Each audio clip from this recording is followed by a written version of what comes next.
The Legacy Will Endure. Written by Merlight.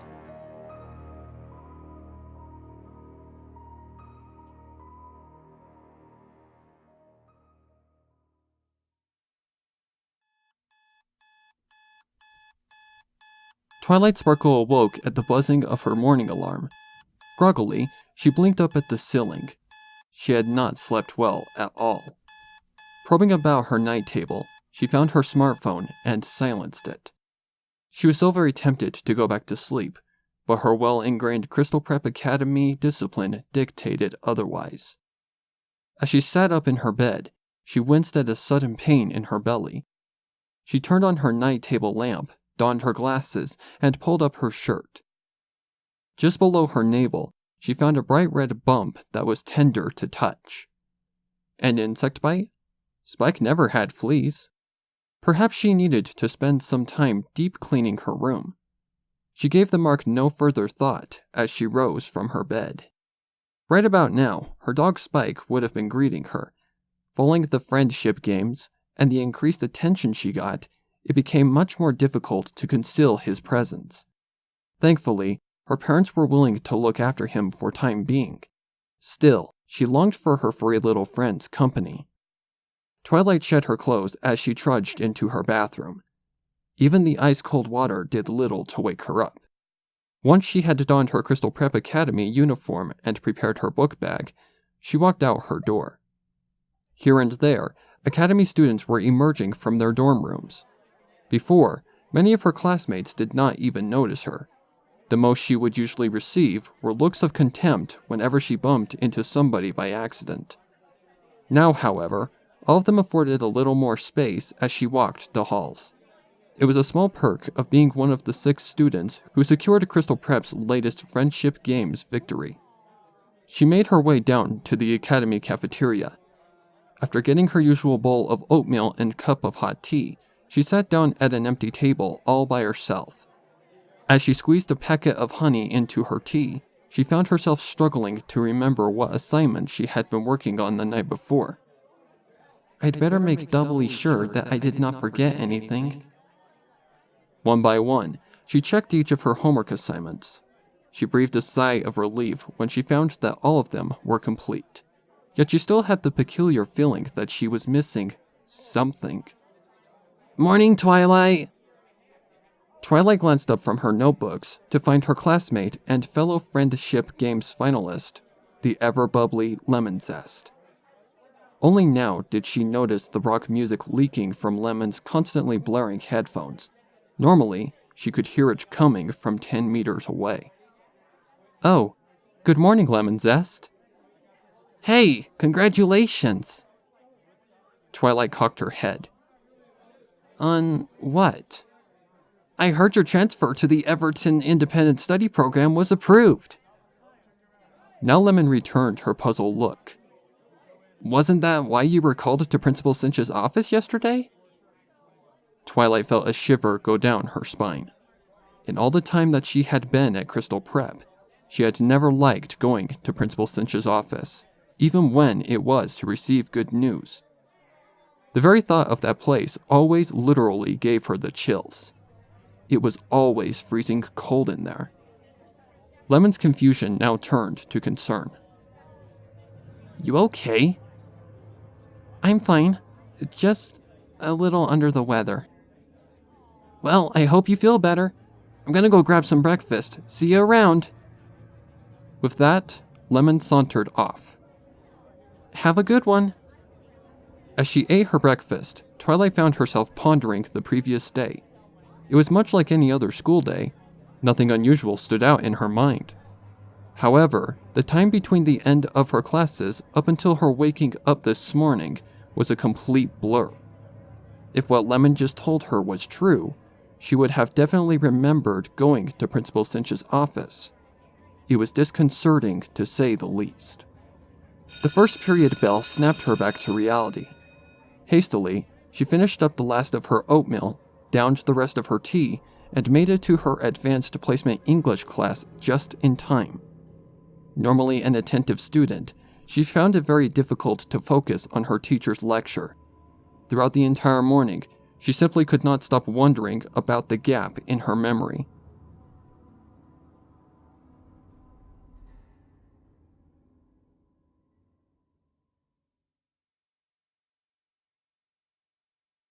With fourth period came her least favorite class, physical education.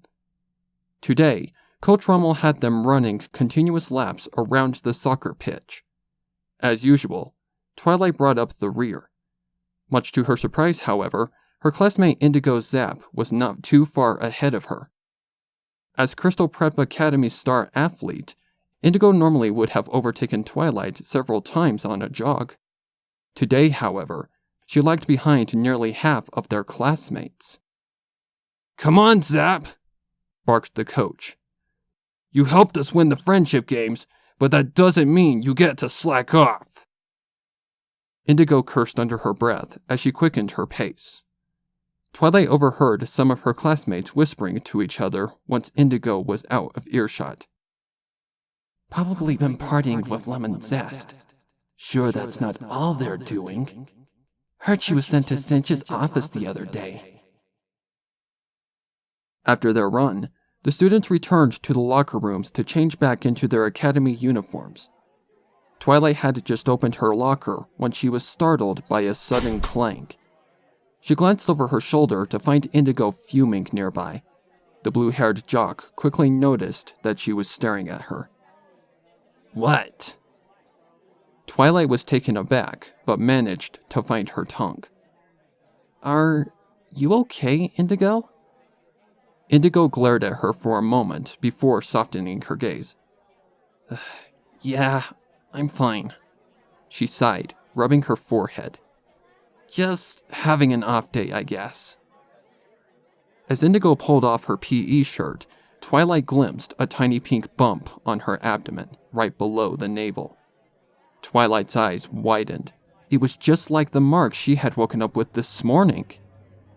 Once again, Indigo noticed Twilight staring at her.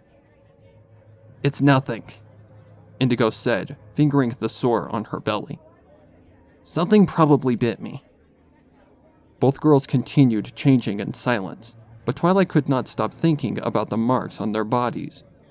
Was it just a coincidence? The chances of Indigo, anybody, getting an insect bite in the same exact location seemed exceedingly slim. She decided against asking any further about the mark, lest Indigo think she was crazy. It was now lunchtime.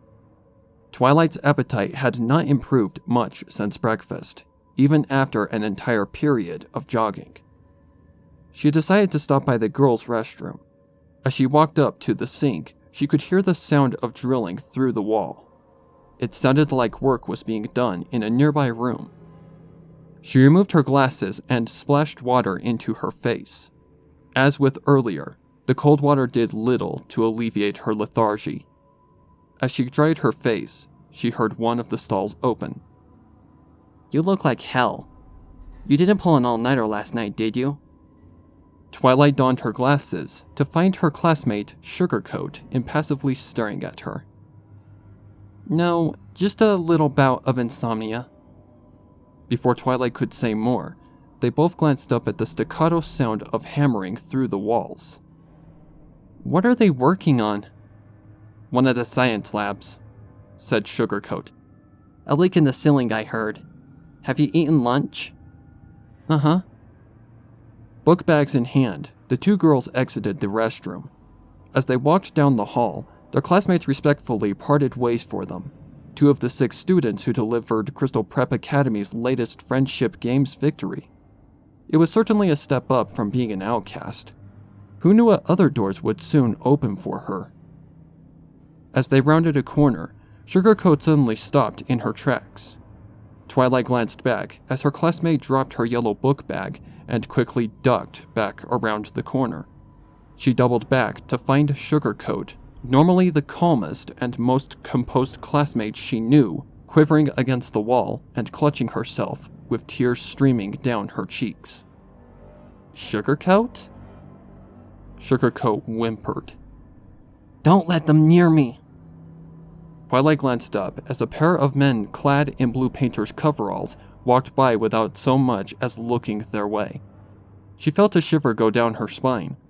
She could not put her finger on it. She found the very sight of the two men, specifically the way their dust masks and safety goggles obscured their faces, very unsettling.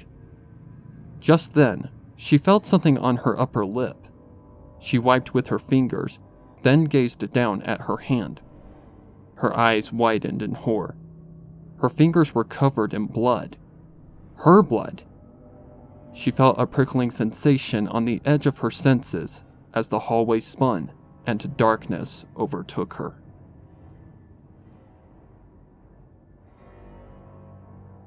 I walk into Principal Cinch's office.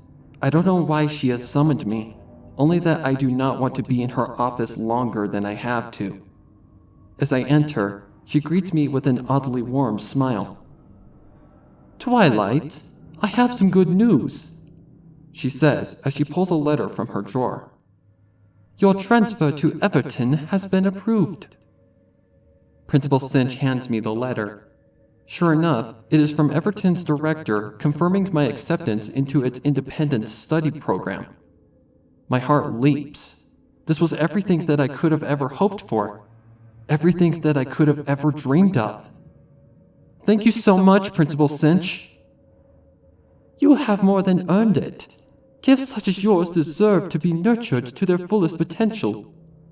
Now, if you would kindly look this way, please. As I look up from the letter, there is a bright, blinding flash of light.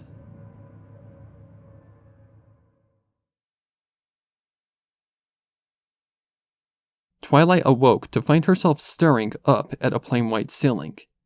Even without her glasses, the smell of disinfectant told her that she was in the academy infirmary.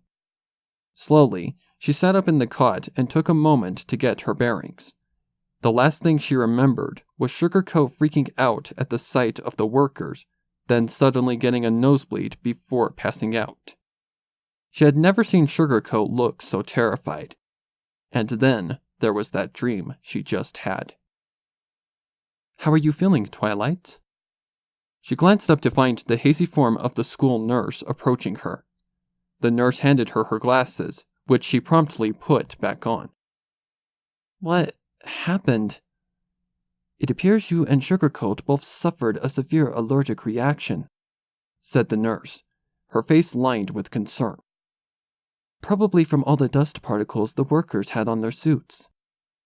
Twilight furrowed her brow.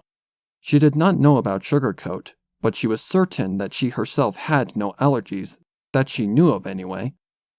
She glanced over at the other cots, only to find them empty. "Where is Sugarcoat?" "Principal Cinch escorted her back to her room. She's excused you both from your remaining classes today. I strongly suggest going back to your room to rest."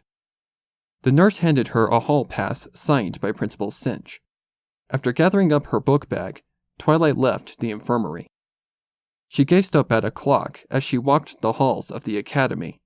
Sixth period was almost over, and soon, so would the entire school day. She decided to heed the nurse's advice and returned to her room. Sugarcoat would no doubt be resting in her room as well.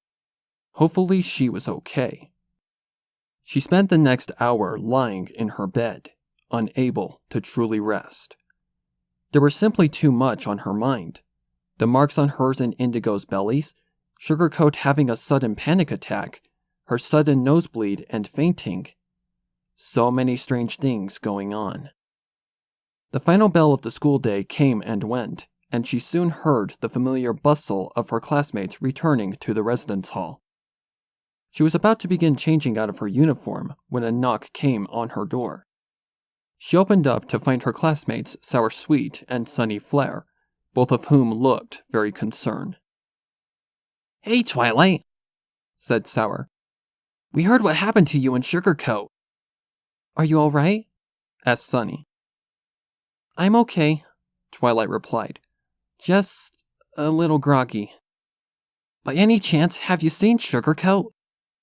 asked Sour. Twilight blinked. "She's not in her room? Sunny shook her head. We just checked. She's not answering her phone either. If you see her, would you please tell her to call us? Sure? Sunny gave a little smile. Thanks. Hope you feel better. With that, she and Sour walked away. Twilight remained in her doorway, pondering what they had just told her. Something was not adding up. According to the nurse, just before she had awoken, Principal Cinch escorted Sugarcoat back to the ladder's room. She never actually saw Cinch, only the nurse. But why would the nurse mislead her? She pulled the hall pass out of her pocket. The writing on it was definitely Cinch's. Now that she thought about it, why would Cinch bother with escorting a student back to the resident hall when the task could have been delegated to one of the precepts or another student? There was only one way to find out what was really going on.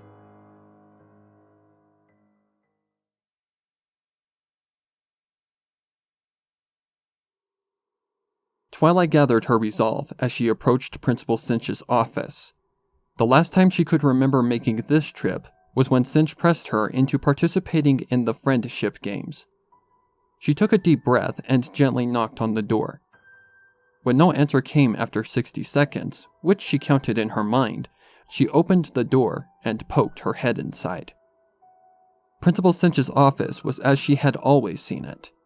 Bookcases lining the walls on both sides, filled not only with books, but numerous trophies, award plaques, and framed certificates. And as always, the ever-present chill hung in the air. There was no sign of Principal Cinch. Twilight walked further into the office. Why is it always so cold in here? It was as though there was a constant draft in the room. Curious, she held her hand up towards the air vent, but could neither feel nor hear any air blowing through it. Where is that chill coming from? Just then, she noticed a yellow book bag lying on the floor by one of the bookcases near Cinch's desk. It looks like Principal Cinch brought Sugarcoat here instead of her room. But why? She perused the books on the shelves before her. There were numerous titles on leadership, biology, and psychology. One book, however, seemed grossly out of place. A cookbook titled Salivation. Curious, she pulled the book out, but when she heard a sudden mechanical click, she staggered back, staring in awe as the bookcase began to slowly swing outward, revealing a dimly lit corridor behind it. Twilight did not have much time to think, as the bookcase began to slowly return to its former position. Gathering her courage, she stepped forward into the freezing corridor as the bookcase closed shut behind her. Cautiously, she moved forward. The only light in the corridor came from small bulbs lining the floor. After making a turn, she found herself in front of a large plain wooden door. She opened the door to find herself in a stark, brightly lit white room. The only sound was the faint ambient hum of the overhead fluorescent lighting. To the side were 3 chairs lined up against the wall. On the other side of the room were a file cabinet, a simple desk, and a rolling chair. Beyond these was an empty doorway leading someplace just as well lit. The desk was devoid of any adornments or effects save for a single file folder. Curious, Twilight opened the folder. Inside was a letter-sized photograph of herself, along with her fellow Friendship Games finalists, Lemon Zest, Sugarcoat, Sunny Flare, Sour Sweet, and Indigo Zap, each of them proudly wearing their medals. Her own face, along with those of Indigo Zap and Sugarcoat, were each circled in red ink. Oddly, Sour Sweet's face had been both circled and crossed out. A handwritten note below the overlapping marks read, "Mental health concerns." Twilight recognized the following script as Principal Cinch's handwriting. Following the photo were what appeared to be their individual student dossiers. On Indigo's dossier was a sticky note that read, "Outstanding athletic ability." Sugarcoat's dossier likewise had a note attached that read, "Highly perspective." The note on Twilight's dossier read, "Extraordinarily scientific aptitude." Twilight closed the folder. Principal Cinch had clearly singled out herself, Indigo, and Sugarcoat for something. But what? Continuing her research, she went through the hallway in the corner to find herself in a larger room. Lining the walls were several stainless steel cabinets, long-necked lamps, equipment booms, and rolling tables. At the far end of the room, an ivory curtain had been draped across the floor. It was like a hospital examination room, right down to the sterile scent of disinfectant. What is this place? Twilight pulled open a drawer from a nearby cabinet. Inside was an array of various medical supplies. Bottles of rubbing alcohol, specimen collection vials, boxes of cotton swabs, biohazard rags, disposable gloves, and antiviral face masks. For some reason, she found herself feeling rather uneasy at the very sight of the masks, not unlike the painter's dust masks earlier. The next cabinet she came to was a little smaller and cold to touch. As she opened the top drawer, she was greeted with a waft of cold air. Inside this drawer were a dozen vials, 4 rows of 3. Each row was labeled with a 4-digit number. For some reason, instead of being sequential, the number seemed to progress in increments of 4. Each vial contained a dark red liquid that was labeled with a unique 6-digit number. One in particular piqued her curiosity. She was certain that she had seen its number before. The blood drained from her face. She had seen the number before. It was her student identification number. She glanced back at the 4-digit row numbers and realized to her horror that each of them was actually a year. A year during which the friendship games took place. In that terrible moment, she realized that she had been in this room before.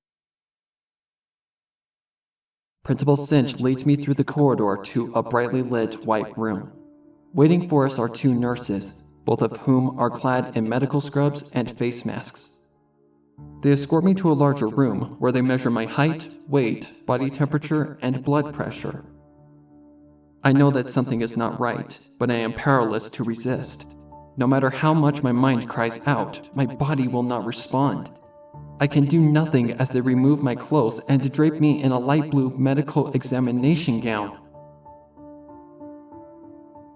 Twilight quickly replaced the vial and shut the drawer. She still could not remember what transpired here the day before, but the mere thought of it sickened her to the very core of her being. She had to get out of here. As she turned around, she saw near the curtain a chair upon which lay a neatly folded Crystal Prep Academy girl's uniform, blazer, skirt, shirt, and all. She walked up to the chair to find a familiar pair of glasses atop the stack of clothes. She walked up to the end of the curtain and pulled it back. Twilight gasped. Lying on a medical examination table, clad in a light blue hospital gown, was Sugarcoat. She hurried to her classmate's side, placing her fingers on Sugarcoat's neck. She breathed a small sigh of relief when she found a pulse. Sugarcoat's eyes were closed, but she was definitely breathing. A swab of cotton was taped to her left arm.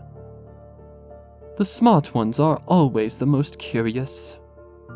Twilight whipped around to find Principal Cinch standing less than 3 meters behind her.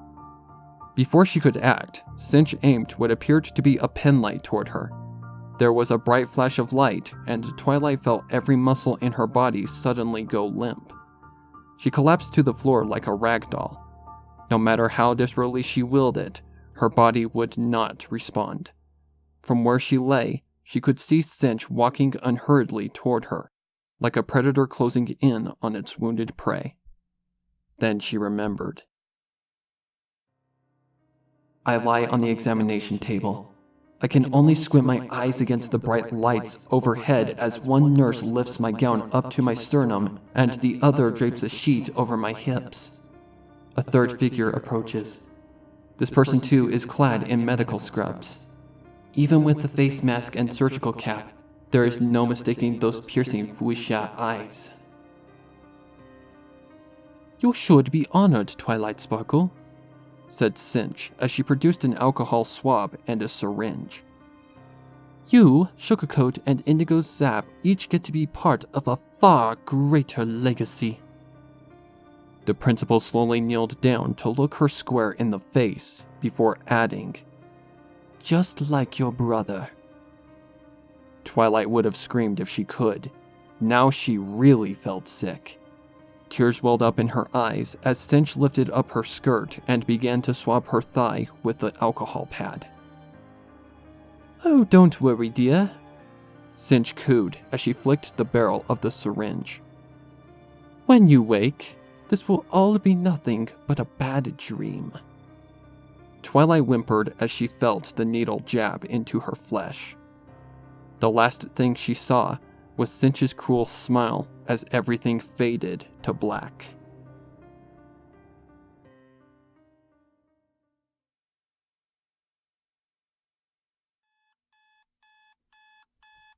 Twilight Sparkle awoke to the buzzing of her morning alarm. Groggily, she blinked up at the ceiling. She had the most peculiar feeling, as though she had just awoken from a dream. She was certain that she had been dreaming, yet she could not for the life of her remember what she had been dreaming about. What could it have been? Probing about her night table, she found her smartphone and silenced it. Resisting the urge to go back to sleep, she rose from her bed and trudged into her bathroom. As she slipped out of her pajamas, she noticed a small, very faint patch of pink skin below her navel. Probably an insect bite. She would definitely take time to deep clean her room later today. She gave the mark no further thought as she stepped into the shower.